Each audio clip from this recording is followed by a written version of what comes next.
દિવસ જૂના થયા. સામાન્ય રીતે કોઈ કથા સાંભળીએ, સામાન્ય રીતે કોઈ પિક્ચર જોઈએ, કોઈ સિરિયલ જોઈએ, તો એક દિવસ તો આપણે કંટાળો આવશે આવશે ને આવશે. આટલી વખત સત્યનારાયણ ભગવાનની કથા સાંભળી તોય કંટાળો ન આવ્યો. એનું શું કારણ? એનું કારણ એટલું જ છે કે જીવનના બીજા બધા જે પ્રપંચો છે, બીજા બધા કારણો છે, એ આપને થાક લગાડે છે અને ભગવાનની કથા એ થાક ઉતારે છે. તો અહીંયા આપણે બધા જ સાથે મળી ભગવાન સત્યનારાયણનું આરાધના કરવા બેઠા છે. ત્યાર સુધી જે થયું એ પૂજા થઈ.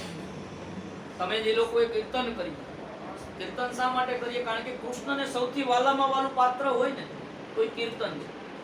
આપણે ત્યાં 9 પ્રકારની ભક્તિ બતાવેલી છે. આ 9 પ્રકારથી ભગવાનનું પૂજન કરી શકીએ, યજન કરી શકીએ. કોઈ માણસ ભણેલો ન હોય તો ભગવાનની કથા સાંભળે તો એના માટે એ ભજન. કોઈ માણસ ભણેલો ગણેલો છે, થોડુંક સમજે છે, તો એ ભગવાનના પુસ્તકો વાંચી ભગવાનની ભક્તિ કરી શકે. કોઈ ભણેલોય નથી અને કોઈ ભણેલોય નથી ને ભણી છે, તો એ માણસ શું કરી શકે? તો ભગવાનના કીર્તનો હોય, જ્યાં સેવા થતી હોય તો નાની મોટી સેવા કરે. તો આ બધી સેવાના, ભગવાનને ભજવાના માર્ગ અલગ અલગ છે, પણ અંતે ભગવાન એકનો એક જ છે. તમે લોકો ગાતા હોય ને, હરિતારા 6000 નામ, કયા નામે લખવે કંકોત્રી, રોજ રોજ બદલે મુકામ, કયા નામે લખવી. કેટલા હજારો નામ છે ઈશ્વરના. તો 1000 ઈશ્વરના નામ મારી આ કથા સરસ મજાની સત્યનારાયણ ભગવાનની કથા છે. તે આદિ, વ્યાધિ ને ઉપાધિ, આ ત્રણેય પાપમાંથી મુક્ત કરનારી કથા છે.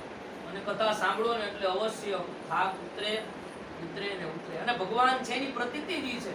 આજે સત્યનારાયણ ભગવાનનો પ્રસાદ આપણે બધા લેશું તો એ પ્રસાદ અલગ હશે. જ્યારે આપણે કાલે અથવા પરમ દિવસે રાજી ખુશીથી પ્રસાદ બનાવશું ત્યારે 100% એવું બનશે જ નહીં. ભાઈ સત્યનારાયણ ભગવાનના પ્રસાદની અંદર કદાચ આજે બનાવેલું અડધો કિલો ઘી હશે, કાલે અડધો કિલો જ નાખજો, પણ આજ